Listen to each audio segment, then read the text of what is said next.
pode ser esse o problema, né? Mas eu acho que ele não gosta que a gente use hardwares alternativos ao padrão, sabe? Acho que esse é o problema dele. Gente, nós estávamos falando na aula passada sobre Hegel, tá? E eu deixei um texto que não é, por isso que eu não fiz nenhuma atividade, né, com relação a esse texto, porque eu sei do peso dele, né? Ele é um texto mais difícil, vamos dizer assim, né? Um textinho um pouquinho mais pesado. Leram o texto? Que dúvidas encontraram? O que vocês têm para me comentar? Tá? O que vocês compreenderam do texto? Viram que ele é um texto voltado mesmo para a filosofia do direito, né? E que o objeto da discussão do texto é a filosofia positiva, né? O direito positivo, né? Ou seja, a possível ciência do direito como objeto científico e a raiz filosófica do direito. E é isso que o Hegel está discutindo aqui, né? Ou seja, existe um direito positivo, né? Existe um direito originário, um direito histórico, né? Ele está discutindo a questão do direito histórico, né? E aí ele vai apontando algumas questões. Só que ele é um texto bastante rebuscado, né? Quando ele começa a falar do caráter formal, quando ele afirma já de antemão que a ciência do direito pertence ao campo da filosofia e não da ciência, né? Então são questões que ele traz aqui com muita clareza para nós, né? São pontos assim bem fortes. E aí, o que eu oriento vocês? Na semana que vem, então um ponto importante, semana que vem nós temos prova, tá? Uma avaliação. Essa prova vai ser, então, no horário de aula normal, né? Então, na próxima semana é prova. E nessa prova, o que vai ter nesse conteúdo da prova? Vai ter desde de Descartes, a prova é bimestral, né? Então, cai o bimestre todo. Então, a gente vai falar desde racionalismo e empirismo, Kant e Hegel. Mas para adiantar para vocês o estudo de vocês, algumas questões, as questões relativas a Hegel, vão ser extraídas desse texto aí, tá? Então, procurem ler o texto novamente. É um texto que você compreende a partir da terceira leitura, tá? Então é normal. Método de leitura. Leia uma primeira vez rápido. Ah, mas eu me distraí, me perdi. Não, continua. Continua. A primeira leitura é uma leitura geral, é rápida, certo? Aí você lê aquelas perguntas no final do texto, certo? Aí você volta a ler. Aí a segunda leitura é a leitura que você vai sublinhar, né? Possíveis respostas àquelas perguntas. Óbvio que se você encontrou algo mais importante, também sublinha, né? Mas vai lendo e sublinhando o texto como se o sublinhar fosse respostas às perguntas que estão no final do texto. E a terceira leitura você vai ler só o que você sublinhou. E aí você consegue produzir um resumo desse texto. Tá bom? Ok? Esse é um método de leitura, né, de fichamento, que eu utilizo bastante. Então, assim, um texto mais rebuscado, mais difícil, uma leitura inicial, que é aquela leitura que você não entende o que você leu, normal, certo? Aí, na segunda leitura, você vai com propósitos para entender alguma coisa. Esses propósitos são dados nesse tipo de texto que eu dei para vocês, pelas questões ao final. E a terceira leitura é uma leitura que você faz para resumir, né? Onde você lê aquelas partes que estão sublinhadas e aí você consegue fazer uma síntese do texto, né? De repente até um esquema, né? Um mapa conceitual do texto, tá bom? Então, dica de como fazer leitura aí de textos mais difíceis, certo? Alguma pergunta sobre o texto vocês gostariam de fazer? Eu vou até compartilhar aqui com vocês uma parte do texto aqui, né? Mostrando para vocês como eu faço,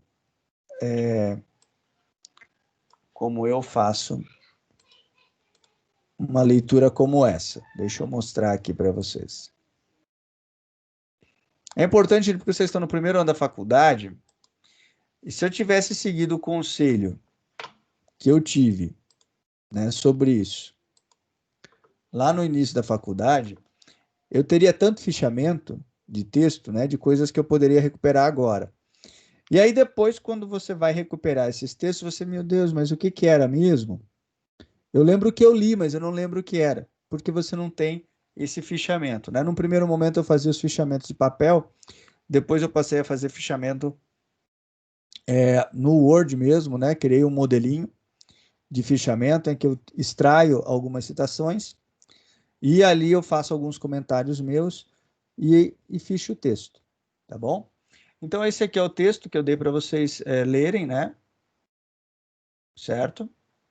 E ele vai trazer aqui alguns pontos, né? Aqui fala sobre Hegel, veja que aqui eu uso duas cores para sublinhar. Gente, é uma maravilha, né? Biblioteca virtual, você pode sublinhar o teu texto, certo? Sem estragar o livro, né? Tá tudo ali, né? Então aqui, eu estou sublinhando em amarelo, né, o que é, certo? O objeto, e em verde a explicação do objeto. Tá? Então, estou explicando, estou sublinhando dessa forma esse texto. Então, aqui eu fiz uma prévia na introdução do texto, né? E aí depois eu começo a sublinhar o texto, né? Veja que eu não sublinho frases todas, olha só. Eu sublinho trechos, certo? De forma que se eu ler os trechos, eu tenho uma frase. Por exemplo, né?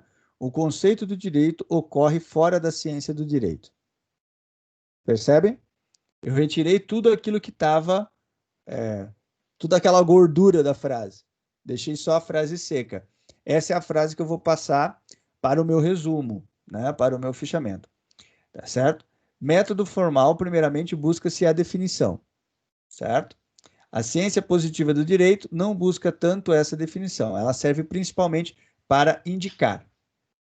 Percebem que eu vou extraindo só a palavra importante do texto, né? Ó, e aí eu vou sublinhando. Ok, gente? Então aí você consegue extrair o conceito e tal. Eu não sei se vocês são acostumados a fazer isso, mas aqui eu estou, né, possibilitando aí uma dica para vocês. Alguma pergunta, alguma dúvida sobre o método ou sobre o texto?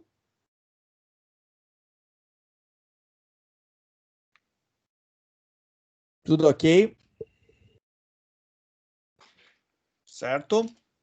Podemos ir adiante, então, com o conteúdo da aula de hoje. Então, vamos lá. A gente vai falar sobre os principais autores precursores daquilo que a gente chama de existencialismo e presentes na fenomenologia. Isso é consequência do pensamento hegeliano. Né? Basicamente, é consequência do pensamento hegeliano, que é essa possibilidade, né? Porque há aqui uma possibilidade de compreender, de interpretar de que maneiras o objeto pode ser conhecido. A grande questão que permeia desde Hegel desde Kant, na verdade, eu não posso conhecer o objeto. Bom, se eu não posso conhecer o objeto, se o que eu conheço é uma ideia que eu construo do objeto, o conhecimento não é mais objetivo, e sim fenomenológico. Tá? Eu não sei de fato o que é essa caneta. O que eu conheço é a ideia que eu faço dessa caneta. E essa ideia pode estar equivocada. Né? Essa ideia pode ser errada. Então, eu preciso realmente buscar entender de que maneiras, de que formas eu construo esse conhecimento fenomenológico. Porque esse conhecimento fenomenológico, lá segundo Kant, ele é construído pela razão. Tá? Mas isso vai ser contestado por Hegel, certo? O que Hegel vai dizer? Hegel vai dizer não. Tá? O conhecimento, você não conhece apenas com a razão. Você conhece com... A razão é uma maneira de conhecer. É um elemento do conhecimento. Mas eu tenho, né, comigo outras inúmeras formas de conhecimento. Correto? Existem outras inúmeras formas de conhecimento. Existe a intuição, existe o afeto, tá? Existe o conhecimento sensitivo, né, da própria sensação. Tá? Porque é a sensação que gera memória, e não a razão. Percebe? Você já sentiu, ou já teve, desculpa, você já teve memória de cheiros, de aromas, né? Em que você lembrou do aroma, ou que um determinado aroma te fez lembrar de uma determinada situação, de uma determinada circunstância, né? Ou você já estudou escutando uma determinada música e quando você foi fazer a prova, a música veio na sua cabeça em vez do conteúdo. Em vez do conteúdo da prova, você lembrou da música? Já aconteceu isso com vocês? A Edna diz que já lembra de perfume, né, Edna? É, geralmente, determinados perfumes, né, lembram determinadas pessoas, né? São memórias também, né? Certo? É... E de música, alguém já lembrou? Já teve alguma memória musical? Né? Ou seja, você, né, aprende, conhece através de inúmeras circunstâncias. Não é apenas a razão objetiva que dá conta, ou seja, o conhecimento não é objetivo. O conhecimento tende a ser subjetivo, é isso que Hegel está falando. E dependente de contextos. Do contexto histórico, né? Do contexto relacionado ao teu cotidiano, à tua vida, né? Do teu contexto afetivo, por exemplo, um dia que você está de mau humor, é difícil você aprender coisas novas, né? Tem pessoas mesmo que são reféns do seu humor, de forma que elas não dão conta de aprender quando estão de mal com a vida, né? E elas simplesmente consideram tudo aquilo que está sendo ensinado algo ruim, algo que não deve, que não merece ser aprendido, vamos dizer assim. Ou outra situação, né? Você não gosta do professor, você não foi com a cara dele, certo? Não bateu o teu santo com o dele. E aí você tem dificuldade de aprender aquele conteúdo. Né? Já aconteceu isso com vocês? Certo? Só não me diz que você não aprende filosofia, beleza? É. Que não seja filosofia esse conteúdo que você não aprende porque não gosta do professor. Mas é uma possibilidade, né? Porque o afeto, ele interfere diretamente na tua capacidade de conhecer. Então, você fica refém dessa realidade. Se você não gosta daquilo, você tem dificuldade de aprender. Bom, o que Hegel está dizendo com isso? Que todo conhecimento, ele perpassa algo muito maior do que a razão.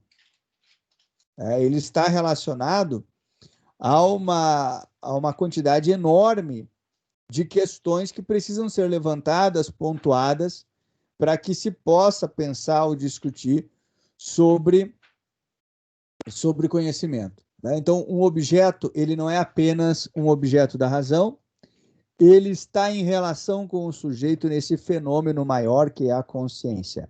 Resumindo, basicamente, o pensamento hegeliano, a epistemologia hegeliana. Obviamente que eu tenho que pensar aqui, eu tenho que lembrar, né, de que no caso do direito, Hegel vai dizer que o direito ele tem duas constituições, né? Uma constituição racional, né, advinda do conceito, que para ele é mais frágil. O direito construído de forma abstrata, como conceito da filosofia, ele é muito frágil. Né? Ele não dá conta da realidade. E há o direito construído historicamente, né? pela própria necessidade da comunidade. Esse direito construído historicamente pela própria necessidade da comunidade, ele tende a, a, a ser mais efetivo, porém, ele também tem uma tendência muito grande ao contraditório, né? Pois as suas características são temporais, elas servem para aquela circunstância. E, de repente, essa circunstância altera muito rápido. E aí, na sequência, aquilo que era para atender algo, uma necessidade daquela comunidade, naquela situação, na sequência, aquilo pode prejudicar a própria comunidade. Vou dar um exemplo para vocês. A 12ª e a 13ª emenda da Constituição dos Estados Unidos. Tá? Vocês sabem qual é? Alguém sabe, não? Todo mundo deve saber, né? Enfim. Todo mundo. Vai dizer que vocês não conhecem a Constituição americana. Mas a brasileira vocês conhecem, né?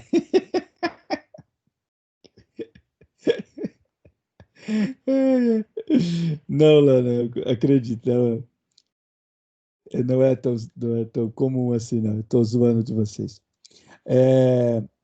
A 13ª, a 12ª, a 13ª e a 14ª emenda, isso, parabéns, Edna, é isso aí. Elas estão relacionadas com a abolição da escravidão, né? Elas foram feitas no contexto da Guerra Civil Americana, e elas estão relacionadas diretamente com a abolição da escravidão. E, se eu não me engano, é a 13ª emenda que o artigo diz o seguinte, né? Uma pessoa, e aqui a questão está na pessoa, né? Uma pessoa não pode, dentro, obviamente, dos Estados Unidos da América, submeter outra pessoa, tá? De forma que somente uma pessoa é responsável por si. Somente uma pessoa é responsável por si, dona de si e responde sobre os seus próprios atos. Certo? Ótimo, né? Está dizendo que as pessoas, né? São personas, são per si. Né? Elas não dependem de outras pessoas e respondem apenas pelos seus próprios atos e não pelos atos de outras pessoas. Ok? Ocorre que foi criado a tal da pessoa jurídica, certo? E ao criarem a tal da pessoa jurídica, quando nos primeiros casos de corrupção e principalmente de crimes cometidos por pessoas jurídicas, né? Crimes ambientais, crimes sociais, por exemplo, o que os seus proprietários, acionistas, reclamaram foi a 13ª emenda. Que eles não deveriam ser responsabilizados ou criminalizados pelos atos cometidos por outra pessoa, porque somente uma pessoa pode responder pelos seus próprios atos. Né? Então, por exemplo, o caso da Exxon Valdez, não sei se vocês vão se lembrar disso, né? Vocês todos eram crianças, de certo, quando isso aconteceu. Quando a Exxon Valdez derramou, né? Foi responsável pelo vazamento de milhares de litros de petróleo no Golfo do México.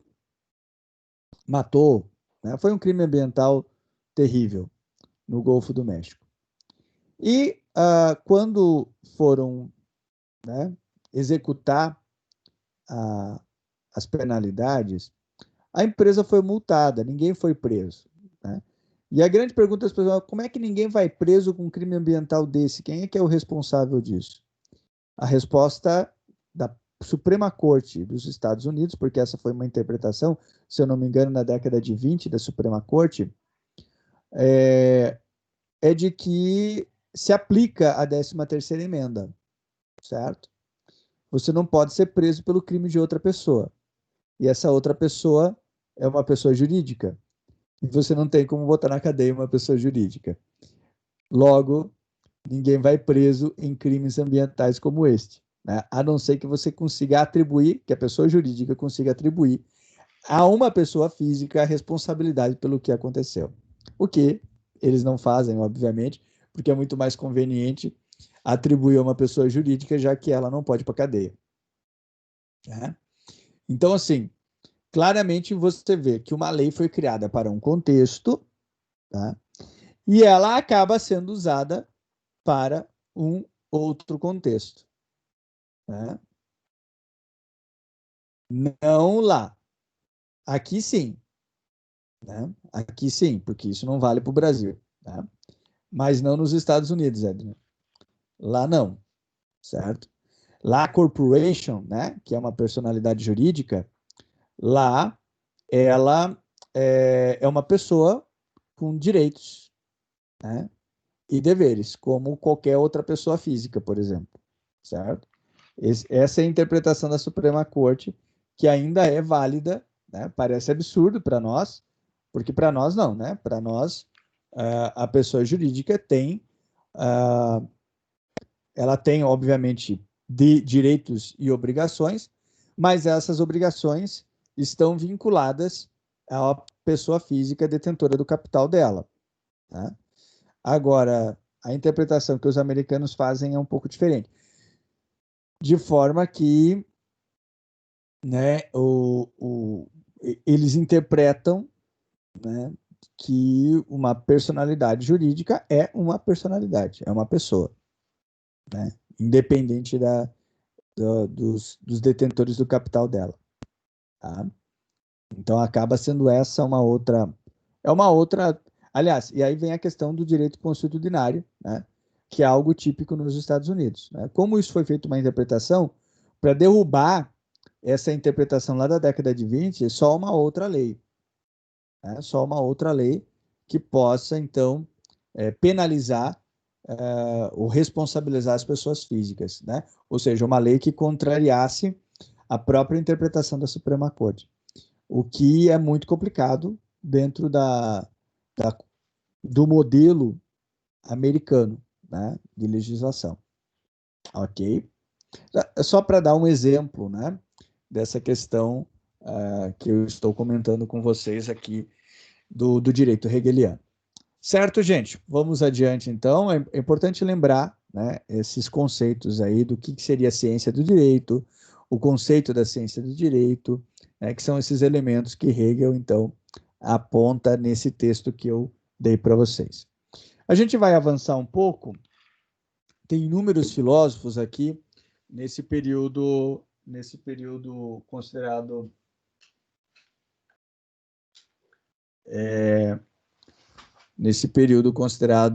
período romântico, né, do século XIX.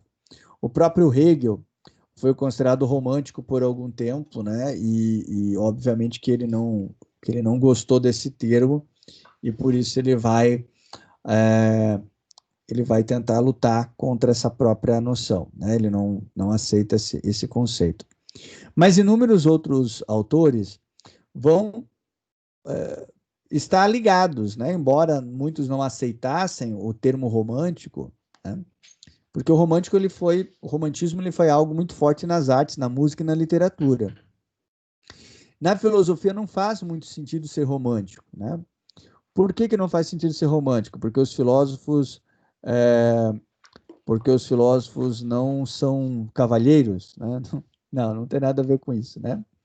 O romantismo que a gente está falando aqui não é o sujeito dar flores, né? Ou abrir a porta do carro, né? Para a mulher ou coisa desse tipo. Não é esse sentido de romântico, né? E não estamos falando também de música sertaneja. Romântico aqui significa uma tradição artística criada na Europa, principalmente França e Alemanha, em que eles buscam um passado, né? Eles são saudosistas, portanto, reacionários, né? O romântico ele é um pensamento reacionário, em que eles buscam um passado que não existiu, né? Há um certo historicismo hegeliano no romantismo, mas ele não dá conta de entender o passado como objeto. E sim é quase que ver o passado como uma esperança, né? Por isso que as obras românticas sempre falam de glória, de honra, né, de valores viris, certo? Isso é muito claro, né, no pensamento romântico, de nacionalismo. E, e aí a necessidade de fundar no passado, né, uma determinada história, um determinado povo, certo? Há uma visão, vamos dizer assim, de tentar enxergar no passado, certo? De tentar encontrar no passado uma, um vínculo fundante daquele povo, certo? O nacionalismo é isso, né? O nacionalismo é a crença de que estamos todos conectados por um passado comum, né? Por uma ideia de nação. Né? Mas quando você vai perguntar, você percebe que nação, o conceito de nação é um castelo de areia, né? Aonde que está fundado isso? Né? Da onde vem? Por que eu devo ser nacionalista? Compreende? Quando você vai para os porquês, você vai vendo quanto isso é frágil. Né? Isso é bastante frágil. Os conceitos de nação. Né? Ah, eu amo o meu país. Ah, legal. Né? O que é o teu país? Teu país é o Estado, teu país é o governo, o teu país é a Constituição. O que é o teu país? Porque, a rigor, vocês estão estudando direito constitucional, a rigor, cada Constituição é uma refundação do país. Então, o sujeito que se diz patriota, ele deveria, né, ter como primeiro elemento da, do seu amor pelo país a Constituição Federal de 88. Né? No entanto, você vê muitos sujeitos que se dizem patriotas querendo derrubar a Constituição, né? Querendo que a Constituição seja refeita, reescrita. Né? Alguns acreditam, né, nesse sentimentalismo de nação ligado a alguns símbolos nacionais, como a bandeira, certo? Como a bandeira da República. E quando você vai ver a bandeira da República, ela é um remake da bandeira do Império, certo? Que significava, né, que tinha significados muito claros, certo? O verde e o amarelo, as cores das famílias Orleans e Bragança, certo? Da dinastia que governava o Brasil. E no meio havia o brasão do império, o brasão do imperador, né? Com as 22 estrelas. Será que era isso que tinha? Ou 20 estrelas, que eram as províncias, né, do Império Brasileiro. Com a proclamação da República, o brasão foi substituído pelo círculo azul positivista, com a frase positivista de Augusto Comte, né? Metade da frase, porque a frase era amor, ordem e progresso, né? Amor por princípio, ordem por caminho, progresso por finalidade. E tiraram o amor, né? O Benjamin Constant, que foi o idealizador dessa bandeira. E aí eu já tenho meus pés atrás, né? Porque eu acho o Benjamin Constant um grande traidor, né? Foi um dos maiores traidores da história, porque ele era amigo do imperador, ele estava dentro do palácio, foi funcionário do império, foi professor das princesas, então ele estava diretamente ligado à família imperial e foi um dos primeiros a contribuir no golpe que deu origem à República. Né? Veja, eu não sou monarquista, não sou defensor da monarquia, não. Né? Não faço parte desse grupo, não. Mas estou falando de valores pessoais. Né? O sujeito estava ali, né? viveu da família imperial, conhecia muito bem a família imperial, se dava muito bem, era uma pessoa benquista dentro do palácio, e depois, quando ele vê que o palácio está caindo, né, que a monarquia está caindo, é ele que idealiza a bandeira da República. Né? E é um dos primeiros a contribuir nisso.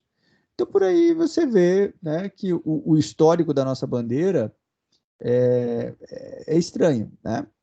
Porque é marcado pelo positivismo, certo? O positivismo é uma ideologia superada, né? Uma ideologia com problemas seríssimos, né? Porque ela levou à eugenia, que por sua vez levou ao próprio nazismo, né? Então tem uma relação aqui, tem uma linha direta aqui entre o positivismo e o que ele representa, racismo e todos os elementos, né, de cientificismo, de atribuição à ciência, como se a ciência fosse uma religião. Vocês já devem ter visto o positivismo em sociologia.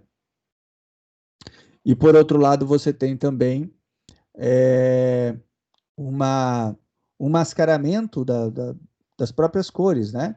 Essa história de que o verde representa as matas, amarelo, ouro, é uma releitura forçada, né? Do que realmente significavam as cores da bandeira no Império. Tá? Então tem aí uma coisa. E isso é romantismo, ok? É por isso que eu estou falando da nossa bandeira. Porque a bandeira ela tem esse caráter romântico, né?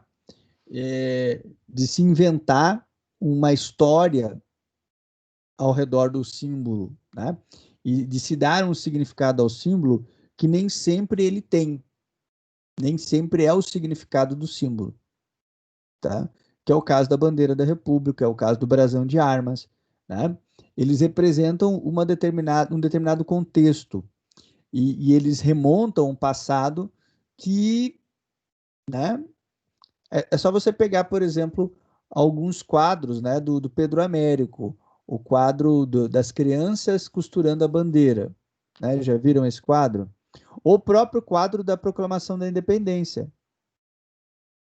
Né? O quadro da Proclamação da Independência, de 1880, quando Pedro Américo ainda trabalhava para a monarquia, não para a república, ele representa muito bem isso. Né? Não sei se vocês já tiveram o prazer de ter ido ao Museu do Ipiranga. Tá? Infelizmente está fechado, porque museu não é prioridade, né, para a política brasileira. Então, o Museu do Ipiranga, que ainda não pegou fogo, como no Rio de Janeiro, o Museu Nacional, ele está fechado já faz, acho que 4, 5 anos. Né? E o Museu do Ipiranga tem lá a pintura do Pedro Américo, né? O quadro do Pedro Américo, que, gente, é muito grande. É um quadro bem grande. Para você ver ele por todo, você tem que se afastar ao máximo e ainda não dá conta porque você já está na janela e não está conseguindo, né? Por isso que é difícil bater foto do quadro do Museu do Ipiranga, porque não é qualquer câmera que consegue captar ele todo. Né? E lá está Dom Pedro I proclamando a República às margens do Ipiranga. Dom Pedro de farda, que era algo muito difícil dele usar, né? Pedro I não era afeito a formalidades, pelo contrário, né? Ele é o primeiro carioca, né? Ele andava sem camisa, tá? Isso os próprios biógrafos dele falam, tá? Isso aqui eu não estou falando, não é piada e nem estou me referindo a alguma novela da Globo ou algum seriado, tá? Estou falando do que os biógrafos dizem. Né? Dizem que ele era um bom vivant, né? Que adorava uma noitada, traía a princesa Leopoldina, o que deixou, de certa maneira, boa parte dos brasileiros muito, tornou ele impopular diante dos brasileiros, porque a princesa Leopoldina, esta sim era considerada uma grande estadista, né? Ela sim é uma grande heroína da história brasileira. Mas o Dom Pedro, ele era, né, um filhinho de papai que, gostava da noitada. E ele é, é, não estava naquela posição que o Pedro Américo pintou. E o Pedro Américo sabia disso. Por que ele pinta daquela forma? Porque nós estamos no século XIX, certo? E o romantismo foi forte no Brasil. E ajudou a tentar criar esse espírito de nação no país. Né? Foi o romantismo que criou no Brasil os hinos, né? Os primeiros hinos, a primeira tentativa de dar ao Brasil um caráter de nação. O Brasil nunca foi uma nação. Tá? O Brasil é um grande território, foi um grande império, certo? Então é um grande território marcado por suas regionalidades, por formações de vários lugares. Então essa ideia uniforme de nação, porque a nação remete a isso, a uma ideia uniforme de que todo mundo pensa junto, de que todo mundo tem as mesmas características, de que existe um espírito que une essas pessoas. E isso é equivocado hoje, principalmente no mundo globalizado, certo? Por quê? Porque hoje as comunidades, elas estão interconectadas. E quando eu falo comunidade, eu estou falando dos pequenos grupos, das pequenas localidades. Né? De forma que você já deve ter reparado, por exemplo, de que, né, a cultura de São Bento, a forma como as pessoas vivem em São Bento, é diferente da forma como as pessoas vivem em Rio Negrinho ou em Mafra. Né? São contextos diferentes, são laços diferentes. Óbvio que se você vai dizer, não, professor, mas existem coisas comuns. Sim, coisas comuns à humanidade como um todo.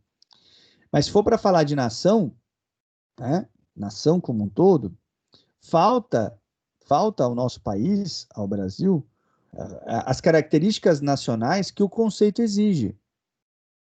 Tentou-se criar no romantismo e algumas pessoas ainda estão presas no século XIX naquela ideia de nação. Né? O nacionalismo, gente, ele é uma ideologia perigosa. Tá? É uma ideologia que leva, por exemplo, a catástrofes de guerras. Não houve uma primeira guerra mundial, estou falando da primeira guerra ainda, se não tivesse existido o pan-germanismo, o pan-eslavismo, né? Essas doutrinas nacionalistas que levaram a Sérvia a atacar a Hungria, o Império Austro-Húngaro, desencadeando a Primeira Guerra Mundial. Compreende? Se não fosse o pan-germanismo, jamais teria existido o nazismo, que é fruto desse pensamento nacionalista. Porque a grande característica do nazismo é isso, né? Essa noção de raça superior. Né? E o nacionalismo está ali, na beira do precipício do racismo. Né? Ele está ali, certo? A gente tenta criar, ou tenta imaginar um conceito difuso de nacionalismo que não tenha a ver com raça, né? Um nacionalismo multirracial, mas isso é uma tentativa de engendrar isso no Brasil. Tá? Mas não é a característica do nacionalismo. O nacionalismo do século XIX é o nacionalismo marcado, sim, pela exclusão. Eu vou dar o exemplo do Brasil. Quem é o grande autor romântico do Brasil? Alguém sabe? Não. Alguém faz ideia? Não, não é o Roberto Carlos e nem o Daniel. Estou falando de autor do século XIX.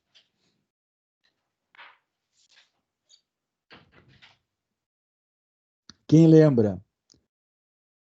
Guarani, Iracema, Senhora, que mais? Deixa eu ver. Outras obras aí. Ah, boa, Gabriela. E o José de Alencar era senador, né? Era senador do Império. Não sei se vocês sabiam disso. Ele também era político. Ele não ganhou dinheiro vendendo livro. Tá? E o José de Alencar cria nas suas obras uma noção de formação do Brasil, né? Principalmente Irani e Guaracema. Né? Guarani e Iracema, perdão. Eu misturei os termos. Né? Principalmente Guarani e Iracema. E se você reparar, o que é o brasileiro para José de Alencar, se a gente puder sintetizar? O brasileiro de José de Alencar, ele é uma mistura do tupi, né, e do português, do europeu. Só cabem esses dois na formação do brasileiro. Então, a formação do brasileiro para José de Alencar, ela é restrita a um grupo de indígena, porque não são todos os indígenas, a um grupo dos indígenas, e aos portugueses. Esse é o brasileiro. É o brasílico, né? É essa mistura de índios e portugueses, de tupis, né? Fique bem claro. Óbvio que isso não é o brasileiro.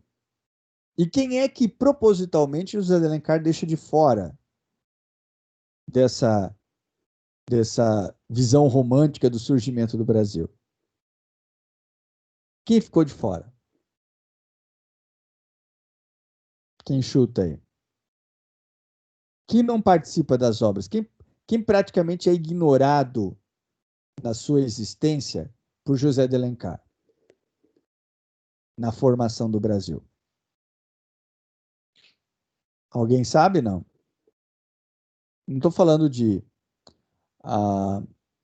de uma pessoa específica, né? Estou falando de um grupo. Isso. Eu vou complementar ainda isso, o negro. Né? Isso mesmo. Né? É o negro. Porque na época de José de Alencar, já haviam negros que não eram escravos. Tá? Já haviam forreados, já haviam libertos. Inclusive, José de Alencar presenciou o fim da escravidão. Mas por que ele não inclui o negro nas suas histórias? Por que a população negra, o povo africano, não é lembrado por José de Alencar? Porque ele era ideologicamente favorável à escravidão. Ele era um escravocrata, ele era defensor da escravidão. E o negro, para José de Alencar, não era pessoa. Não fazia, ele não queria que o Brasil fosse formado por negros. Tá? O negro, para José de Alencar, se não fosse escravo, deveria ser devolvido à África. Ele não deveria participar da formação da nação brasileira. Compreende? Então, na cabeça do romântico, ele cria um conceito frouxo do que é nação e ele fica preso a esse próprio conceito frouxo. Tá? Mais tarde, vai haver uma adaptação desse conceito romântico de nação e vai se trazer a ideia, né, da democracia racial. Isso é uma invenção de Vargas, que vai ser repetida pela ditadura militar. Mas é uma invenção de Vargas. A ideia de que no Brasil não existe racismo, tá? Porque no Brasil nós vivemos uma democracia racial. As pessoas se dão bem, né? Com as suas características. Todo mundo é amigo de todo mundo. Né? Eu até tenho amigo negro, né? Você já deve ter ouvido esse tipo de expressão, que é uma expressão racista. Certo? No sentido de que, olha como eu sou bom. Né? Eu até tenho. É como se demonstrando a exceção que é a relação com o negro. Então, você claramente vê que inventou-se no Brasil uma ideia de nação. Não estou dizendo que o Brasil não é país, que não é Estado, não é isso. Mas eu estou mostrando para vocês, tentando demonstrar para vocês, que tanto o Brasil quanto todos os países que foram colônia, da Argentina, da Patagônia, né, do Chile, da Argentina, até o Alasca, todos esses países que foram conformados a partir das colônias espanholas, inglesas, portuguesas e francesas, são, na verdade, tá, estados novos pós-coloniais. É muito difícil você atribuir esse conceito romântico criado na Europa, que nem na Europa funciona, que nem na Europa dá muito certo, de nação, querer atribuir esse conceito de nação para o nosso país, para a nossa realidade ou para a realidade dos países pós-coloniais. Tá? Então, acho que a gente precisa entender, né, e conhecer a nossa história para entender que a gente é uma conformação do Estado, que a gente não precisa dessa ideia de nação. Não há necessidade dessa ideia de nação. Ninguém vai morrer se não existir essa ideia de nação. O que a gente precisa entender é como conformar um Estado de Direito em que as pessoas sejam respeitadas na condição plural que é o nosso território, né, que são os nossos povos. Nós vivemos uma condição de pluralidade. Então, como é possível respeitar o direito dos indivíduos nessa pluralidade? É isso que a gente tem que pensar. E romper com essa visão romântica que, de fato, não leva a nada. Ou melhor, leva a coisas muito ruins, como escravidão, como supressão de povos, genocídio e por aí vai. Então, é necessário a gente ter mais clareza em relação a essa nossa realidade. Tá bom? Dúvidas, perguntas, comentários, daí a gente vai para Kierkegaard.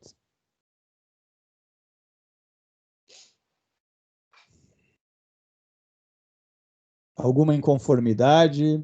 Alguma dúvida?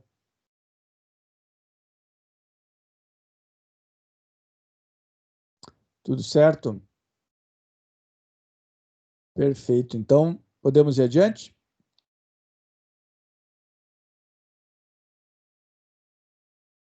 Ok, então.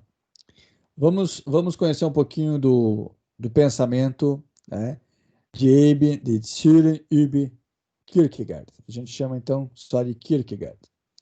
Quem que é Kierkegaard? Kierkegaard é considerado o principal precursor do pensamento existencialista, né? Mas ele foi um grande teólogo luterano, dinamarquês, que buscou compreender o pensamento filosófico do seu período, né? Então, quem eram os grandes nomes da filosofia na sua época? Kant e Hegel. Ele vai estudar ambos, vai estudar teologia luterana, ele vai se preocupar muito, né? Vai buscar muito a leitura e a interpretação de textos sagrados, né? Principalmente do Antigo Testamento. Né? Ele tinha uma predileção pelo Gênesis e pelo Êxodo. Né? Ele fez várias pesquisas, vários textos sobre esse período, certo? Para Kierkegaard, o homem é um todo, né? Um todo complexo, marcado principalmente pela necessidade de autoafirmar a sua existência, de responder para si mesmo o porquê existe. Há, então, na figura do homem, essa necessidade, na sua condição, de explicar a sua própria existência, de dar significado à sua própria existência.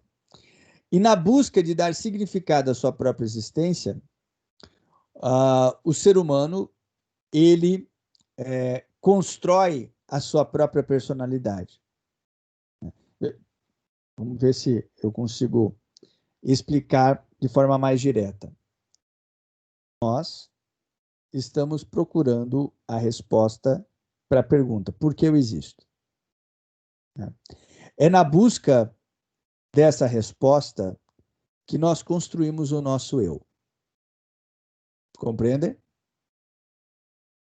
Então a gente está tentando, né, se autoafirmar, se auto-referenciar. E nessa busca é que nós passamos a existir como pessoa, construir a nossa personalidade, construir a nossa existência. Essa é basicamente a realidade humana, né? A nossa realidade. Para Kierkegaard, existem 3 fases que nós podemos passar, 3 condições da nossa existência. Não significa que todos vão passar por elas, por todas elas, né?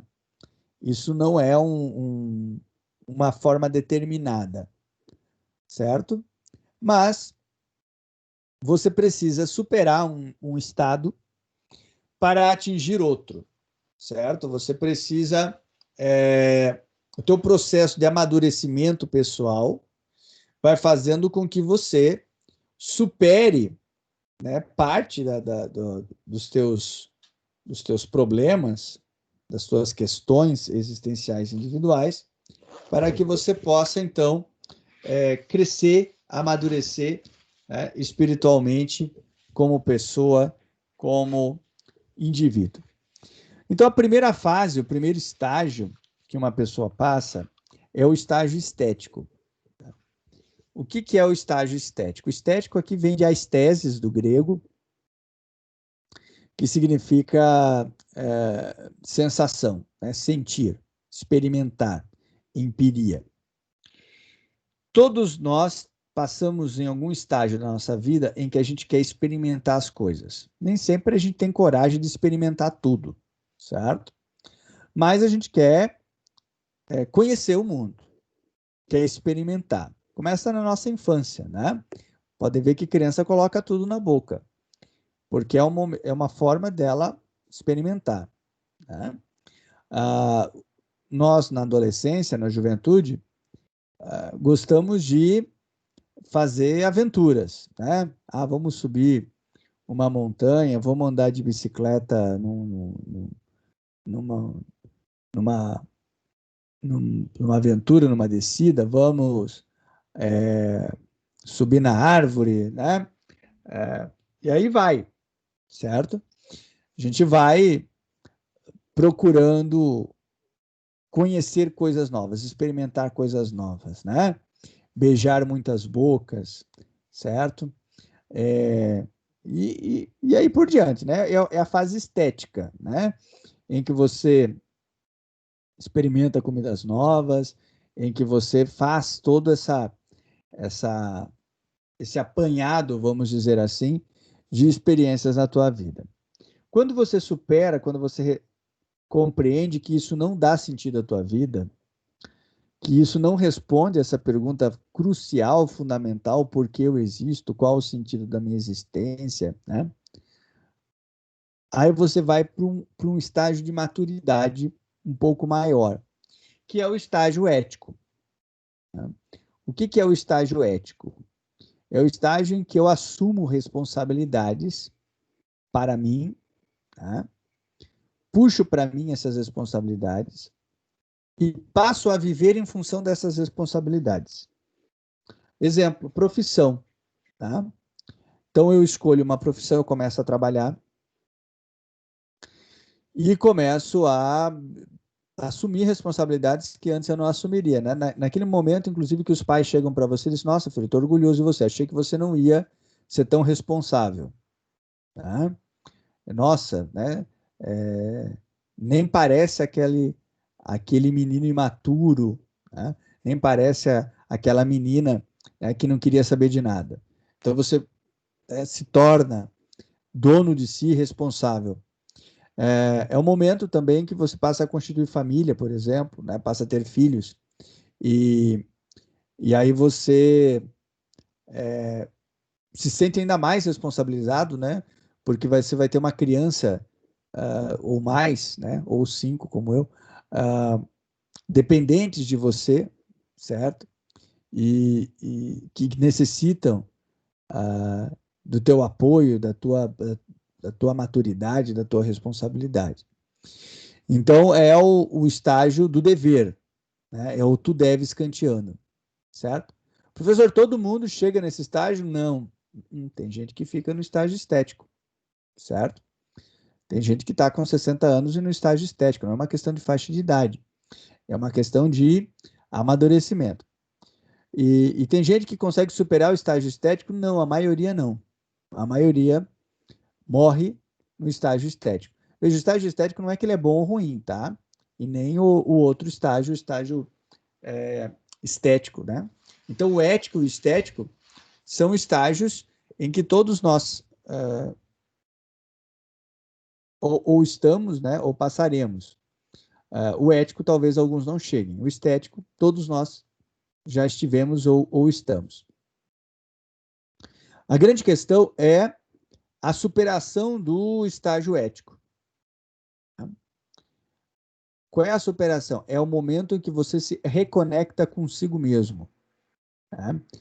É o estágio religioso. Religioso aqui não é porque você se torna ministro da Eucaristia, ou catequista, ou de repente se torna pastor de alguma igreja, ou obreiro de alguma igreja. Não é isso.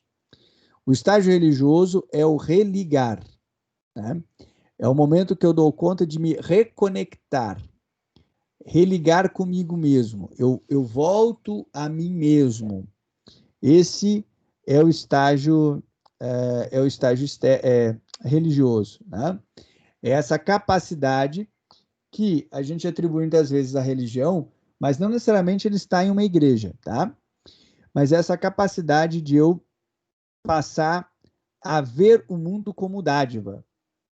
Né? Vou fazer agora uma comparação bem pontual. O estético vê o mundo como experiência, como sabor, né? Como fruição, certo?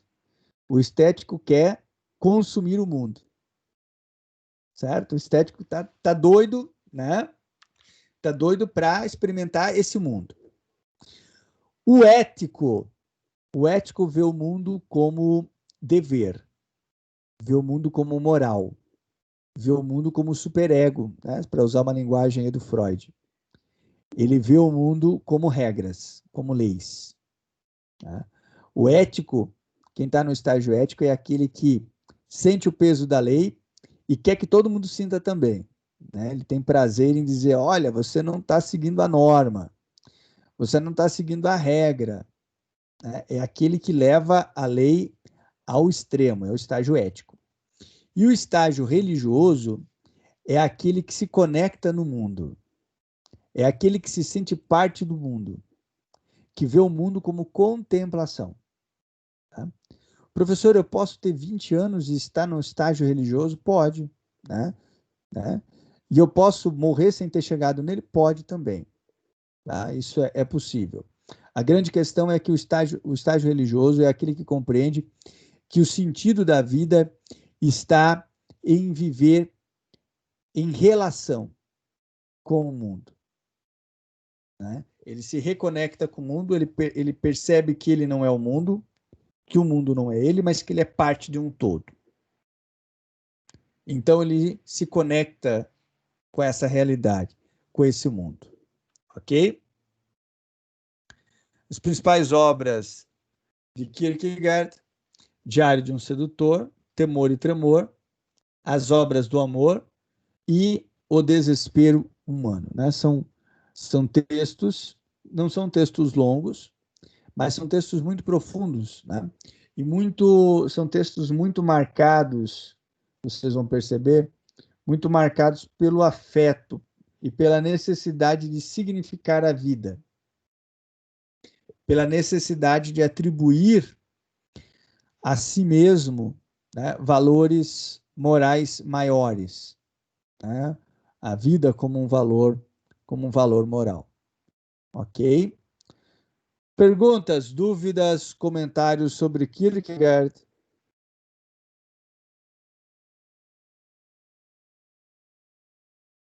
Nenhum? Alguém gostaria de fazer algum comentário?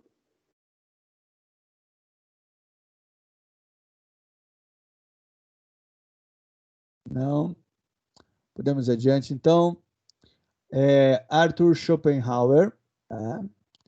Schopenhauer, ah, um dos maiores pensadores do século XIX, influenciou muito o século XIX.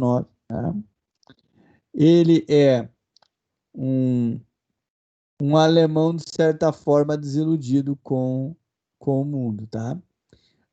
O Schopenhauer é o sujeito que a gente tem que ter um cuidado quando lê, porque ele tem muitos gatilhos. É um autor com muitos gatilhos. Se o sujeito está em depressão, se já pensou no suicídio, não aconselho ler Schopenhauer. Tá? Porque o Schopenhauer, ele é um autor muito pessimista em relação à natureza humana. Né? Aliás, em relação à natureza humana, ele é bem claro, né? Ele diz que o homem nada mais é do que um macaco selvagem montado, né? Um macaco que vê montado num macaco cego. Né? Dois macacos selvagens. Né? O macaco que enxerga sobre o macaco que não obedece, que é cego e que não obedece. Né? Então é muito difícil esses dois macacos se combinarem para que o homem esteja em paz consigo mesmo. Né? Ele geralmente está fugindo, né, dessa condição que é a sua própria natureza. Tá certo? Bom, continuando. Schopenhauer nega, né, a definição kantiana de fenômeno. E aí ele atribui um novo conceito para a fenomenologia. Né? Para Schopenhauer, né, por mais maciço e imenso que seja este mundo, a sua existência depende em qualquer momento apenas de um fio único e legalíssimo, né, que é a consciência em que aparece. Ou seja, o que faz com que a coisa exista é a consciência do mundo, ou seja, ele é um pouco hegeliano aqui, né? Ele é influenciado diretamente por Hegel. Tá? Para ele, a coisa em si não tem qualquer valor de existência se ela não existir para mim. Né? É o para mim que determina que aquilo de fato exista, certo? Você não dá conta de descrever aquilo que você não sabe se existe ou não. Ora, se você não sabe se existe ou não, essa coisa tem o mesmo valor, né, do que não existir. Portanto, o valor dela é zero, vamos dizer assim. Por quê? Porque eu não a conheço. Se não está no meu campo cognitivo, para mim não existe. A gente já comentou isso na aula passada, quando nós estávamos falando de Hegel. Tá? Então, para Schopenhauer, tá, o que define como vontade, ou seja, consciência interior primitiva, independe da representação. Tá? Então, não se submete às leis da razão. A vontade é irracional. E aqui está o grande ponto de Schopenhauer, né? Em que ele contesta veementemente o pensamento kantiano. Para ele, o agir humano não é permeado pela razão. Ele não é pautado pela moral, ele é pautado pela vontade. Né? É a vontade humana, ou seja, esse exercício da liberdade humana, que é capaz de romper barreiras, romper muros, certo? Para poder alcançar a sua própria necessidade, a sua própria vontade. De forma que ele não é capaz de explicar para si mesmo a origem dessa vontade. Né? E o que faz a razão?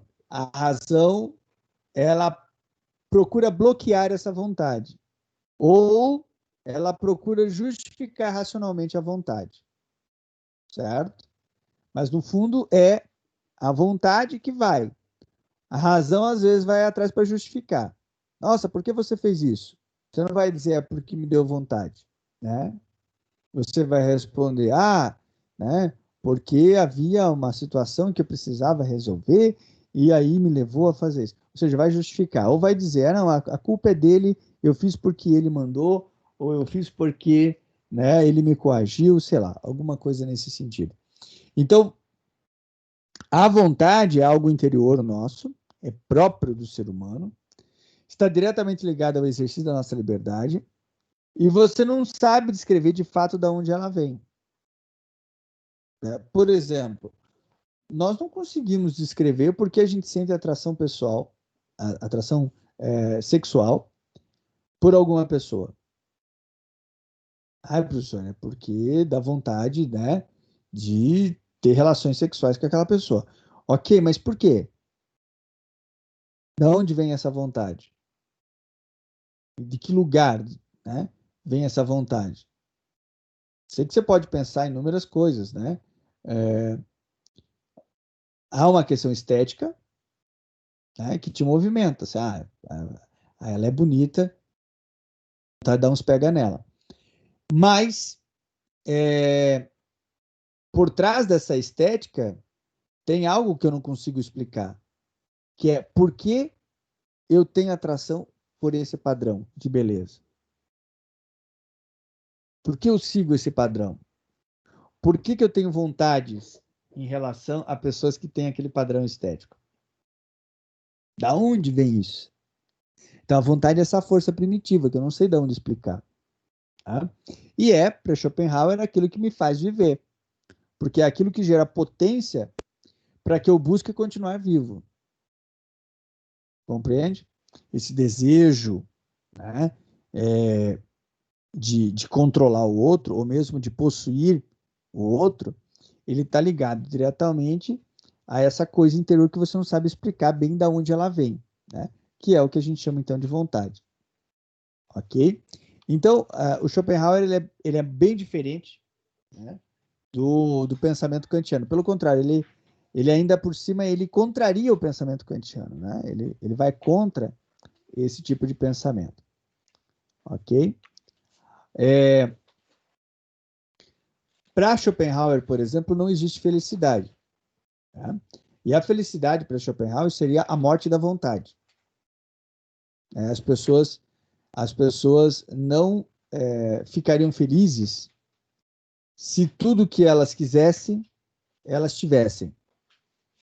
Essa que é a grande questão que Schopenhauer levanta, né?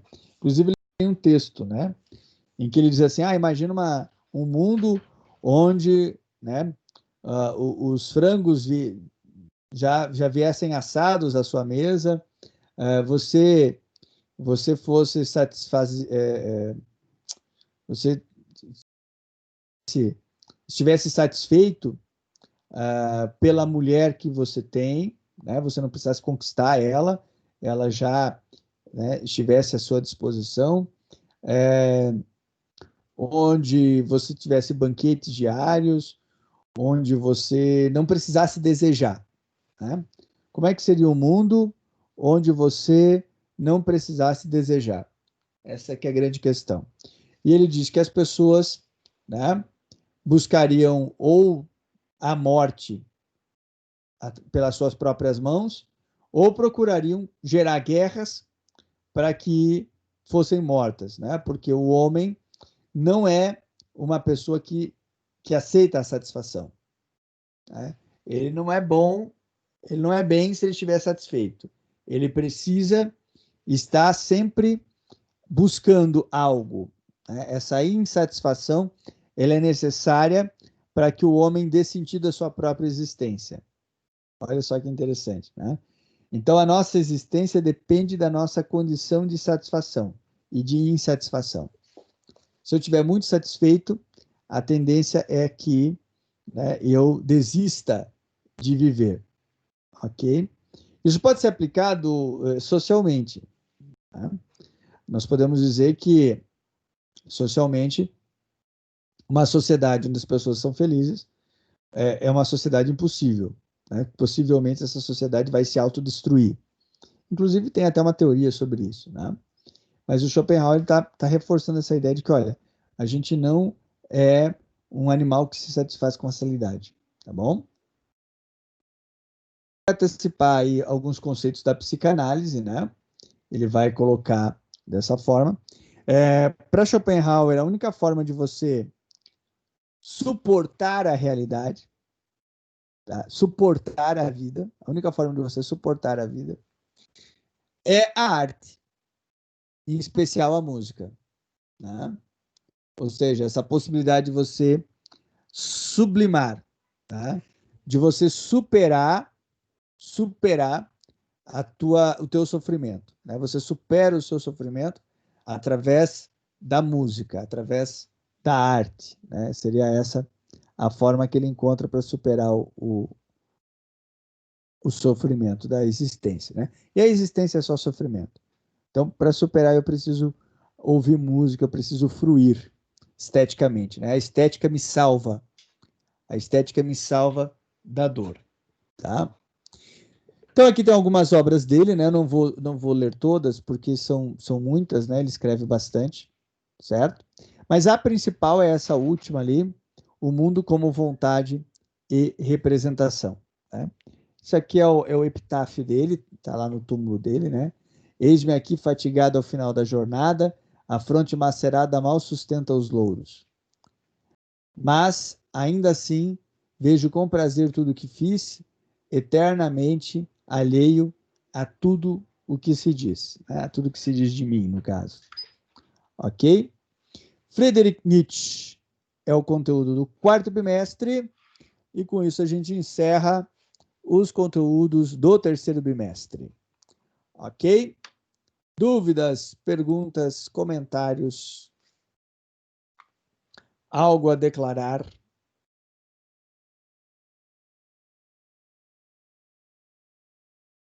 Hein, pessoal?